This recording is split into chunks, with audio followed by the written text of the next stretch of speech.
Hello guys and welcome to KingTv with me, Nancy Kaunda. And today I am privileged to have an amazing guest with me. He is one of the top filmmakers in Kenya and he is also an award-winning cinematographer. And with further ado, let me just introduce Mr. David Anguka. Good morning, sir. Good morning. How are you? I'm very good.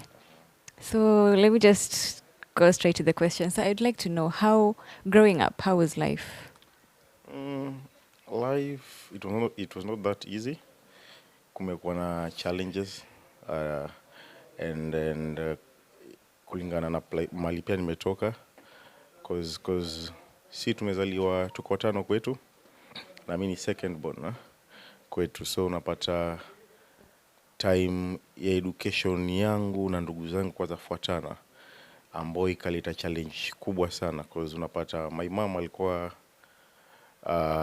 ni muuzaji mandazi, sambusa, na mimi mwenyewe nimekuwa hoka kwa life yangu. Nilikuwa nikihoka samosa nikiwa class 1 to up to 3 and kulingana na hiyo process tu ya life yenyewe ya Daudi Anguka imekuwa challenge big cause hakukuwa na kitu, but nikiongelea generally ni kitu ambayo imekuwa ikimove from one step to another. Vile Daudi Anguka amegrow cause kwetu tuko tano, baba na mama bado wako.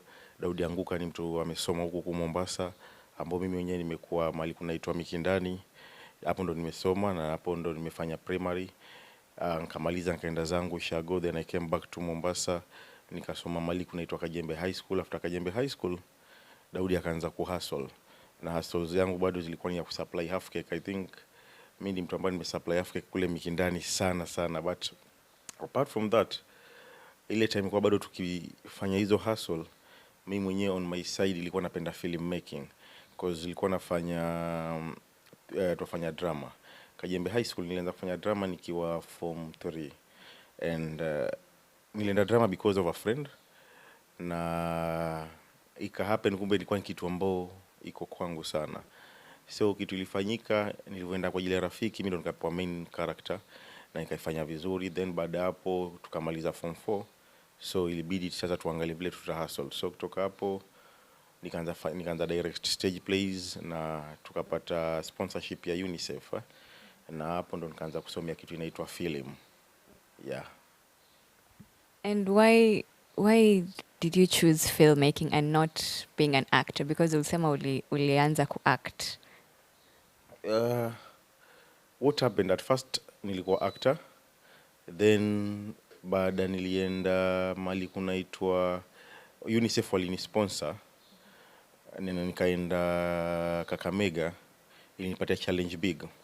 Na remember one of my teachers anaitwa Mr. Jared. Hiyo time tulikuwa tunafanya project, kila mtu, hata mimi mwenyewe kwenda kuact, na hiyo story mimi ndo nilikuwa nimeitengeneza. So story yangu wali choose 2 stories, ilikuwa yangu na ya mwenzangu.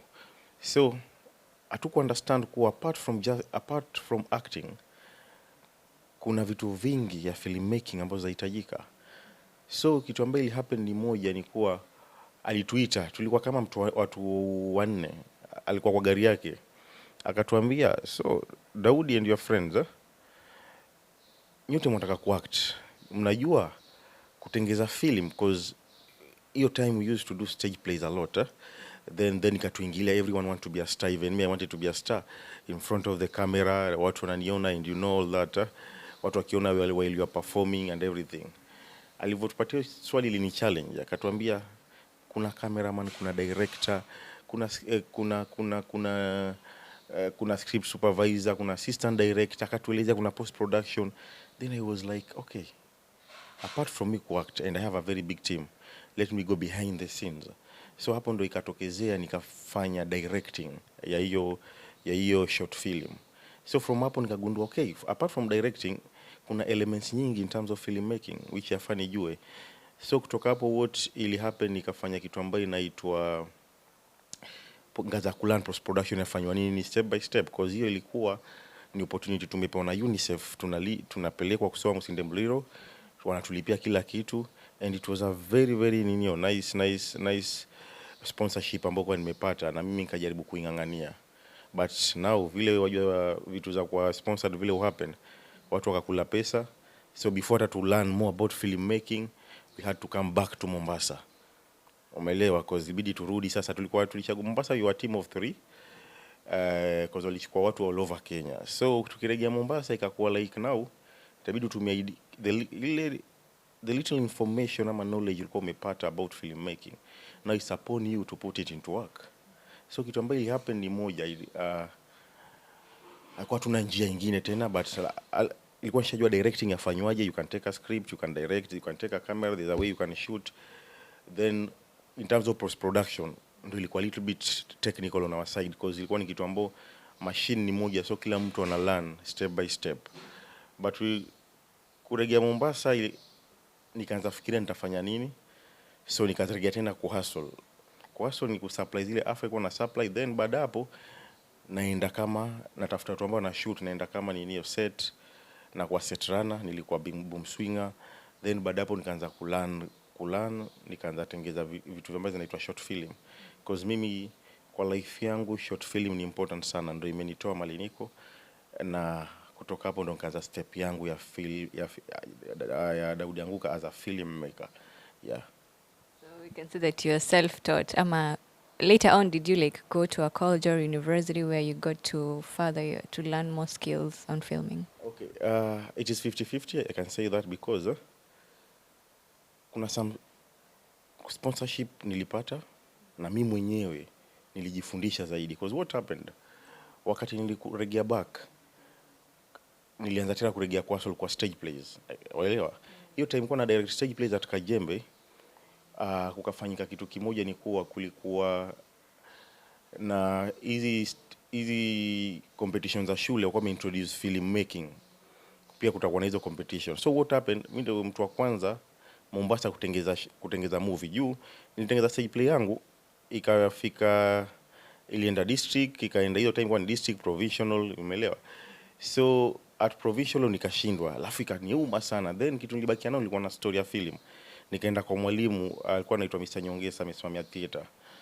Nikamuelezea kuwa hapa tushashindwa sasa hizi, na nilikuwa na believe na international na film, tuweza shoot film, budget yako ni ngapi? Nikamwambia budget 10,000 nita shoot. And your time nilikuwa na hiyo knowledge kidogo ya kuedit and everything. Nikaenda nikatengeza hiyo film ambayo kwa inaitwa Kosa la Mwisho. Then nikaipeleka festival. Kimiujiza ikawin award. Then nikagundua if film sawa ni kitu nimejaribu tuweza win award, then yamaanisha kuna mali naweza ipeleka zaidi. Umeelewa? So kitu ka happen ni moja, nikaipeleka ile film tena kwa Coast Film Festival. Coast Film Festival ikawin best upcoming director. Nikapewa sponsorship na Kenya Film Commission. Kenya Film Commission akanipeleka mali kunaitwa Hotsun Film Foundation. Hotsun Film Foundation ndio nilianza kusomea now the bigger part of filmmaking, because now nilikuwa nimepata sponsorship kiasi, na advantage ya Hotsun Film Foundation kwa naleta watu kutoka Hollywood wanakuja kututrain, because ilikuwa ni kamba walipa half, alafu hapo na kulipia, but walikuwa wanachukua watu kama 10 then wanawa mentor. So kutoka hapo nilimeet different DOPs, different directors, different editors, different scriptwriter.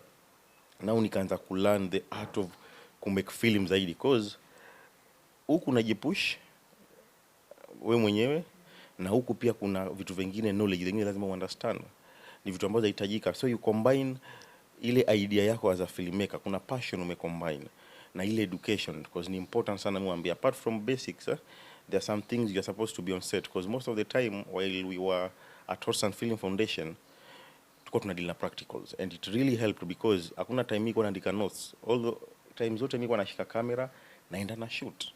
So kutoka hapo nilipata chance nzuri sana na nikaweza kulearn, then tukaenda shoot movie moja ambayo inaitwa Pulse of Africa, kwa ni watu kutoka London. Nikapata bahati nikachukuliwa, nikivyoenda kwa set na kaanza zidi kulearn. Kutoka hapo nikaitwa kazi kama cameraman anti-boss. So knowledge yangu ikaanza kugrow zaidi. Baada ya anti-boss nilifanya the first season, then baada hapo cameraman wanachangewa wengi sana, ma DOPs nikachangewa. Then what happened ni kuwa Nikaregea nao Mombasa cause nao kazi kupata Nairobi si rahisi, na hiyo nilibatika nikapata. Nao ilikuwa sasa Mombasa nitahasolaje cause Mombasa ilikuwa ngumu hiyo time, kwa kuna kazi. I'm telling you hakuna mtu kwa shoot, na kama mtu kwa shoot kila mtu kwa jaribu. Na kama mtu kwa jaribu kwa kuna equipment za kutumia. It was not that easy, but nilivyoregea Mombasa nao nikaanza kuweka plan. I think watu wengi ambao wananijua place nilikuwa kwa najua hustle yangu nyingi sana, but kwa ajili nilikuwa na nia ndio nikasema, na intentions zangu zilikuwa lazima nizifollow, nikaanza nao kuingia nao deep into filmmaking wakati nilitoka Ntibos. So you've talked about being back in high school, you used to like write the plays and all that. So after you've gotten the experience and all that, has it ever happened to you uliandika script alafu kapelekea mtu akakwambia I don't want it? You know what happened? There's a time I wanted to venture into filmmaking. Then kuna one of the directors, sitamtaja jina lakini sasa nimempatia kazi. Nilimfuata nikamwambia, boss, nataka kufanya film, naweza fanyaje? Aliniambia kitu kimoja, hiyo industry ina shida sana, so kama utajileta jilete mwenyewe, lakini ujue ni ngumu. Then nilienda back nikajiambia, okay, kama ni ngumu nitaanzia because hiyo nayo ni step ya idea. Apart from script, I used to write scripts, but unapata most of the time mtu kubelieve kwa ideas yako ilikuwa ngumu. It is very very hard mpaka mtu amini, because unaanza na hizo ideas kwa tunatengeneza hizo ideas just short ideas, straight ideas. Kuna straight ideas ni mtu amekuja ameketi amelala amefaint, those are just straight ideas. So hizo ndo tulikuwa nazo sana, kwa hiyo time pia ilikuwa knowledge, because each and every time we are growing in terms of industry. So zisha happen na nishapata hizo discouragement nyingi sana, nishafika mahali umeenda set, watu wote wametoka, umebaki peke yako, hauna njia pa kuenda. So nimelearn the hard way, but nasema ni poa cause nataka mimi watu wengine kwa iwe soft. Nataka mtu mwingine akija kulearn about, akisema nataka kuja kwa intern kwa filmmaker, iwe kitu easy kwake ku grow. And what can you say is the difference between, how can you differentiate yourself, David Anguka, from other film producers in Kenya? Okay, one thing aga mimi sipendi kujidifferentiate na watu, but one thing I will say is it depends. Everyone has an idea. Each and every idea it's unique, but now it depends how you are going to put plan into it. Because one thing is Pete, sati hakuna watu maybe walikuwa na story kama ya Pete, but kuchukua ile story kuipeleka kwa location ya island Sanura ambayo inakuja soon, sati hakuna mtu akuwa na hiyo idea. Kuchukua hiyo story kuipeleka pale na kuiweza ku make sure the visions ambayo tuko nazo tumeiweza kuonyesha watu. So mimi narejea back ni planning and how you are going to tell your story. Ndio maana na believe kila story ni nzuri, ina depend uenda kuitelaje. Leo za kuwa na story mtu ameenda kapigwa slap na bibi yake, but the way you are going to tell that story matters a lot. Now the problem is, na mimi nitasema with industry yetu ni kuwa sisi tutakufanya vitu vya Hollywood, but we don't have visions za Hollywood. I think Hollywood yetu iko Kenya. Wacha tufanye story ya Hollywood ya Kenya, watu wa Hollywood watamani stories zetu. And I think hiyo iwe game changer nyingine nzuri, because there's a time niliketi nikasema I just want to be a game changer. Point yangu ilikuwa sababu in terms of how we are going to tell our stories to our audience, it has to be different. In terms of how we are going to create our feature film, it has to be different, because now tunataka our audience waingie kwa world yetu, so surrounding yetu lazima iwe different. And I think hiyo ndio kitu moja mimi husema wote sisi tutofanana filmmakers, but now jinsi ya kufanya kazi ndio important. Ndio maana nasema yani leo hivi vile utanifanyia interview, watu wa kufanya interview ni wengi, vile utakuwa compose na vile umejiplan is everything. It's not about 10 cameras, just one camera matters a lot. Hata si lazima uwe na mic, but vile utani interview itakumake kuwa mahali ambapo utataka kuwa. And how has the journey been so far since you started and up to right now? Actually haijakuwa rahisi, kumekuwa na challenges nyingi sana, and haijakuwa kitu ati unaenda unapata. Kuna time ilikuwa naenda shoot mpaka nita give up, because unapata haujui return itatoka wapi. You've been umeshoot, umemwomba mom pesa, haujui return yako itakuwa wapi, umehustle na kuna pia kuishi. Nakumbuka sisi sote kuna kitu tegemea kwetu, vile nimekuambia kwetu nilikuwa tunategemea brother yangu big kwa kazi zake angalau zifaulu tuweze kuishi, but haikuweza. Na Daudi anguka ndo wa pili kwao, ilibidi Daudi anguka aanze pia kufight kivyake. Nakumbuka kitu moja gani usema, kusoma kwangu kote nimekuwa sponsored, na hiyo kwa sponsored imenijenga in a way. Hizi challenges wakati zilikuwa zinakuja ilikuwa nazitako laje, umeelewa? Kwa zilifika time vitu zilikuwa ngumu sana in terms of nakwambia film industry, hakuna kazi, hakuna pesa za pata kazi, hakuna kitu za fanya, but you have an idea. So kupata tu hiyo connection mpaka ufanye hizi vitu, I'm telling you, hata time nilifanya project inaitwa Zilizala, I think tulikuwa na budget 100,000, and nakumbuka sikulala, ilikuwa na kitu kama chizi, naenda naongea na actors, naongea na crew, but vile tuliamua kufanya ile project, saa zingine kuna fight katikati ya set, lazima control. Kuna time tulishoot watu wakajam wote, kila mtu tukavunja set, kila mtu akarudi zao. Nakumbuka you are a leader here, lazima umalize kazi yako. Lakini nakumbuka kitu moja niliwaambia, mimi nikianzisha kitu lazima ishe, hata challenge gani ije ndani. Wakati nilienda tu Pete peke yake kwenda kufanya kazi, nilikuwa kwa island haina steam ama lolote, niko na watu more than 100 na waangalia. Ilifika time mimi mwenyewe nilikuwa nataka kumpigia boss wangu simu na acha hii kazi, cause zile challenges zilini surround kwa ile environment ilikuwa big sana. Mimi mwenyewe zingine kwa siwezi sema, umeelewa? Cause unapata zingine maybe ingekuchekesha, ni kuwa kuna time nimamsho saa 8 usiku, watu wamesema kuna shetani yasumbua watu, na kila mtu hiyo time kila mtu yapiga kelele. Wasichana, ilikuwa ni banda ya wasichana, kelele saa 8 usiku, watu wakujambia kaniamsha, Daudi shida nini? Kila mtu alikuwa anakimbia huku na huku. So imagine kutoka kwenda kupigana na shetani, waanzia wapi? Think about that. Nilitoka mimi mwenyewe nikaenda kuangalia, but what happened, pia mimi sijui shetani afanaje. Niliona vile wale watu kwa wananikujia, ilibidi mimi kama boss wao nikimbie, cause ningefanya nini wengine. So unapata ilikuwa ni usiku, mimi nilitoka mbio. Wakati tumekimbia pia mimi naambia watu wangu nendeni mkasaidie, na kila mtu ogopa shetani, cause hujaimuona. La, unaona shetani, I think tunaona shetani through watu. Mtu akufanyia kitu mbaya unasema ni shetani. Alafu kuna culture yetu ya huku coast, unajua kuna vitu watu wana believe kwa majini. Now hiyo ilikuwa challenge moja ambayo ilikuwa, kama sitakuwa na imani ya kuwa naenda control kitu, ningeleta waganga pale, umeelewa, na ningeleta pale mapastors. So ingekuwa fight ya religion ambao haingekuwa kitu nzuri sana. Kumbuka religion ni kitu kingine important sana, na kama uta stood firm to it, hiyo ni fight, ni challenge moja kwa sisi ni Waislamu, watu wengi huko Mombasa, na pia kuna Wakristo, so ni mchanganyiko.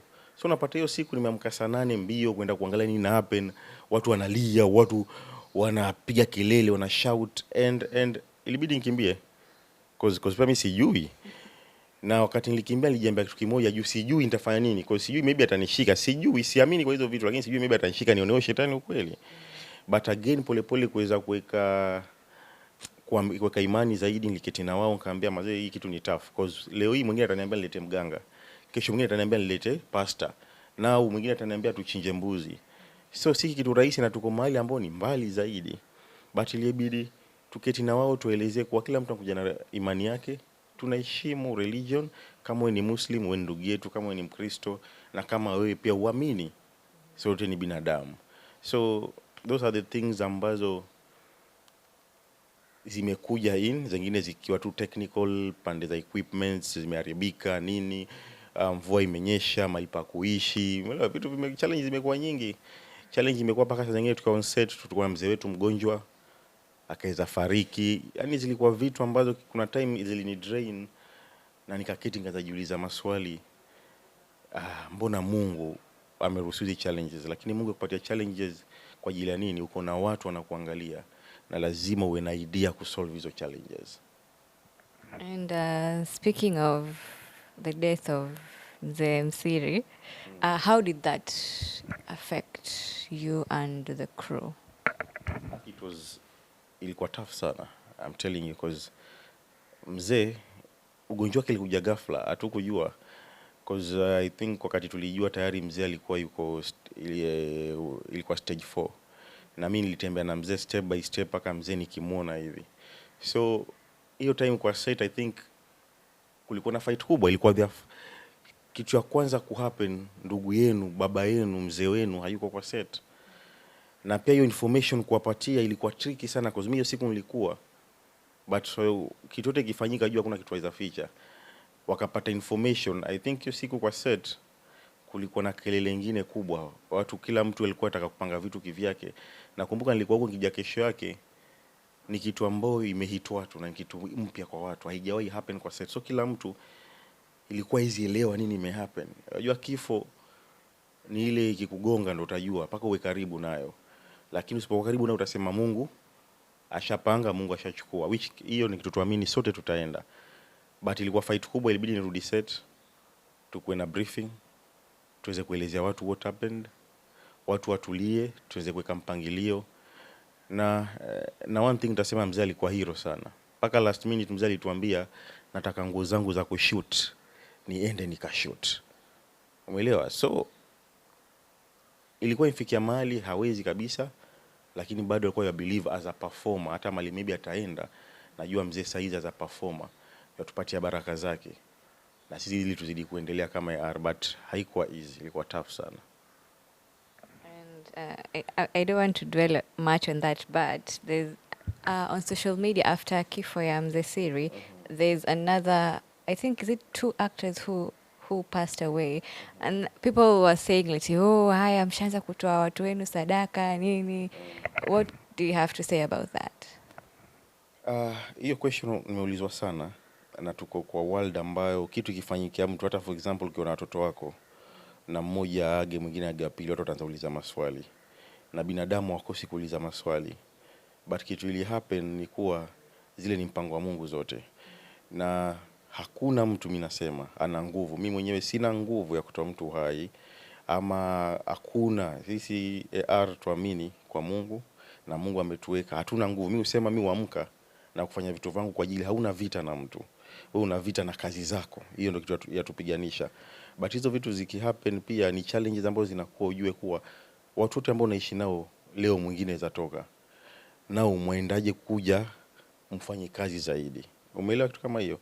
So watu waliongea, nilisikia hizo questions zile arise, but kitu kizuri kwa maisha ni kuwa kitu yote usipojihusisha nayo hizi kuumiza. Kitu yoyote mbaya ukijihusisha nayo ndio ya kuumiza. And hata ule Telly Savalas ilivyo hapa, ilikuwa tushamaliza pete, alikuwa yuko Malindi, tumemaliza pete. Mama yetu alivyofariki alikuwa hashatoka pete, alikuwa kipindi ambaye inaitwa Sultan, lakini juu watu wamemuna mama G kwa ninio kwa pete sana, kila mtu akaanza kuiunganisha na pete. Lakini hizo ni mpango wa Mungu, na zote si usema Mungu ndatusaidie. Sisi binadamu hatuna nguvu. Hata mimi kesho utaambiwa Daudi amefariki, ndio utajua binadamu yote hana nguvu. Si tuishi tu kwa uwezo wa Mungu. So I want to speak about AR film production. What inspired you to start a production company? Now, passion kwanza, first ni passion as a filmmaker. Then nikakuja na AR kwa sababu I wanted to make a change in the film industry. Because ilikuwa nazunguka different sets na whatever is happening. Na mimi ni mtu mmoja ambao nafikiria sana. Napenda kufikiria, yani napenda kujiuliza, mbona huyu mtu amevaa hii nguo, mbona hii nguo haikutengenezwa hivi? Napenda kujiuliza maswali. So wakati nilikuwa Mombasa, kuna time nilienda Nairobi, mtu akasema nini, project zote za Mombasa zimeungua. Yani ilikuwa ijua ya tushinda kucontrol. So unapata hizo time people were shooting using HDV. So mtu akiexpose aangalie vizuri, pictures ina ban. Umeelewa? And wakati hiyo question ile arise, nilijiuliza mbona. So ilinifanya mimi mwenyewe kama Daudi ni learn more about the technical know-how, so that nipate team ambayo inaweza saidia sisi kuweza kumove from one step to another. Hapo ndo nikaamua acha ni kwanza AR ilikuwa inaitwa Arise Media, then nikaketi nikachange ikaitwa AR kwa ajili ya nini? Ni Anguka and Relatives. Anyone who is around us ni relative. Wewe mwenyewe leo umeingia hapa, wewe ni relative. So mtu yote ambaye tufanya naye kazi ni relative. So tulichange na wewe, I wanted something fupi tu na kitu ambayo ina relate na mtu yote. Iwe mkuja nia nzuri ama mbaya, as long as uko kwa AR, wewe ni relative wetu. Na kitu tutakuombea ni kuwa tuweze kupush, na mimi aim yangu ilikuwa kuweza kuchange industry ya Mombasa kwanza kabla niseme Kenya general. Right now tunaongelea Kenya because project ikitoka ni Kenya nzima. Sasa hizi mtu hawezi kuambia kuwa hakuna AR iko na state of equipments zote ambazo utapata hapa. AR iko na best post production. AR iko na best sound studio. I think mtaweza fanya tour na our head of marketing aonyeshe whatever is happening. And aim ni kufanya nini? Kuchange game na kumake sure leo hii if you want to do something na ukija AR kuna vile pia sisi tuweza kusaidia. Na saa hizi watu wengi sana employ na naona change leo hii. Naweza kuambia what people are doing, wanafanya kazi nzuri because of ile mindset niliamua kwanza ya technical know-how, then nikawa drive back now to the story. We need to tell our own stories. Uelewa? Stories zetu zina lack huku nje. And example nitakupatia vile Pete ilitoka. The second example ni vile Sanura. Kila mtu ako eager kusema huyu punda ni wa wapi? Hii bahari, huyu, you see, hii location. But location ndo tamaduni zetu. Umeelewa? Ndio maana kwa tagline yetu kwa Sanura tunasema tamaduni sio tamaduni. And venye ulipoanza the AR film production company, capital ulikuwa nayo ama you had some help from people ama did you have like partnerships with other companies? Actually AR imeanza tu kama Daudi Anguka. Kitu imehappen ni kuwa ilibidi ni hustle kwanza. Baada ya hustle nikaanza kutafuta project. AR nilianzisha back mimi mwenyewe kama Daudi Anguka, nilianza kutengeneza brand kitambo. Because kuna project nilitengeneza kama Zilizala iliwin mpaka award MVCA, nilienda mpaka Nigeria. So nilivyoona growth yangu vile imekuwa nzuri, nikasema right now nisifanye tu project na kurusha. Wacha now ni invest kwa company. Company itataka kazi ni gani Kenya hii? Feature films zilikuwa kidogo na budget hakuna, alafu kuiuza inakuwa ngumu. With TV series, TV ziko zinahitaji hizo TV series. Then nikaenda kwa world ya TV series nikaangalia watu wanaofa nini kwa TV series. Kitu gani unique naweza kuja nao Daudi ni stand out. Sitaki kufanya kama watu wengine yani. Aga sipendi, napenda in a way we'll do the same thing vile nimekwambia, but how execution yako itakuwa, it's very important. Hiyo vile utaamua leo kila mtu yazalima, but vile utaamua kulima kwako na style yako ndio itafanya mahindi yako yamee vizuri. But kila mtu sasa chukua jembe na lime. And on Instagram you posted a picture with you and the CEO of Kenya Film Commission. So maybe like you could tell us a little bit of what you discussed during that meeting. Yeah, Timothy Owase is one of my best friend na tumekuwa tukipiga story sana, and aim zetu ni kumake sure to industry inaweza move. Because as of now we are planning to work on a feature film as a company, and it's a very nice story which tuko on plan, and we have other activities za entertainment kama AR plan tunayo. So imepatia kuwa most of the time na kuwa na meeting kwa ajili kazi yao kubwa ni ku market Kenya as a film hub. You see, so time waga na meet naye mostly ni za project ambazo zinakuja big, and how we can partner na wao cause hao ndo wanatusaidia kwa make sure kuwa tuonekana kule nje sana kwa market project zetu nje. So tumekuwa na meeting na but kuna project tunapangia, we are on pre-production, and God willing soon tunaanza kuweza kusukuma hilo gurudumu. And it's been said that a lot of auditions zinakuwa advertised, people go for auditions, but still the same actors ndo wanachaguliwa. So unapata vijana wenye they are really really passionate about acting, they're like meta siendi, wataona hiyo but they're like siendi manake nimeenda kama keep seeing the same faces on TV. Wajua hiyo challenge kila mtu amekuwa akiongelea, but watu hawajajua hiyo challenge afai tuisotaje. Nitaambia actors usiwahi kata kwenda audition, because wazaenda audition 10 kumbe ile ya 11 ndio tunatafuta karakta yako. Sisi kama AR kitu moja tunafanya tu, aga tunaweka open audition. Why are we doing that? Open audition tuna make sure kama tutapata zile characteristics tuhitaji kwako, I'm telling you lazima tutakuchukua. Na nakupa example moja ni ya Sanura. Our main character ni msichana tu alikuja audition, na ya kwanza ali fail. But ya pili tukamtafuta tukamfanyia close audition, and right now yeye ndo main character wetu. Waelewa? Hatukuchukua, ukiangalia faces nyingi hata kwa Sanura tumejaribu kuleta wapya. Hatujachukua watu wapete wengi. But still wale watu wapete pia tunatumia kwa projects zingi. So bado kuna njia nyingi za kuwork za projects ambazo zinakuja. But tunajaribu pia ku make sure kwa industry ikiwa active ni kuna wale upcoming pia wanachipuka. Seeing an upcoming performing very well, akona discipline, because discipline ndio inatoka kwa industry. Hiyo ndio sisi AR. Na soon tutaweka pia open auditions na watu waje. Zingine tutakuwa tunachagua watu, because pia at the end of the day hatuwezi sema watu wote watakuwa wageni. Unachukua ukubwa na udogo, unaunganisha unakuwa ukubwa. Yeah. So as Daudi Anguka, are there any other businesses aside from film that you do? Hiyo bado siwezi sema, so for me ni filmmaker tu.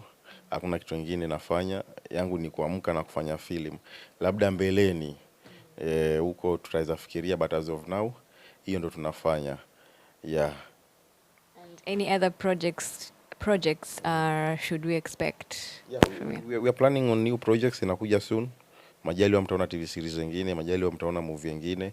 So hiyo tunamka kila siku na kuweza ku-create. So tuko kwa mbio nyingi sana na activities zingine za entertainment. Si kitu tu deal now ni entertainment. And hiyo ndio ara deal nayo. Hata ukiona Nyanyarukia ni comedian, na pia wewe kuna kitu tunapanga kufanya na yeye, najua mtu wetu wa head of marketing atawaelezea, then hiyo siku mje tuisukume zaidi. So tuko na vitu kuhusu entertainment, cause hiyo ndo field yetu. So unapata mimi nikiamka ni entertainment. Mimi pia naishi entertainment. Hivyo tu. Hata stories za tegeza entertainment nataka iwe story nzuri ama mbaya, bora entertain mtu kwa hiyo njia yake. Yeah. And I know our viewers are watching and they'd like to know, because kwa social media yako uja post mama, so they want to know if you're single, you're dating, or you're taken. Hizo, unajua kuna vitu vingine kwa maisha waambiwa kila kitu na muda wake. And majaliwa nikiwa tayari nitamuonyesha, nitamleta mbele ya watu. Waambiwa hazina haraka, lakini pia zina haraka kwa sababu hatuna muda. Sisi sote twazeeka, lakini majaliwa tuombeni Mungu, ni maombi. Then nikiwa tayari nitamleta mbele za watu. So nitampost sana, kila sekunde itakuwa nampost. Any last words of advice you can give to an upcoming filmmaker, an actor? Yeah, one thing naweza sema ni kwa, if you have an idea, go for it. Hakuna idea ndogo kwa hii maisha.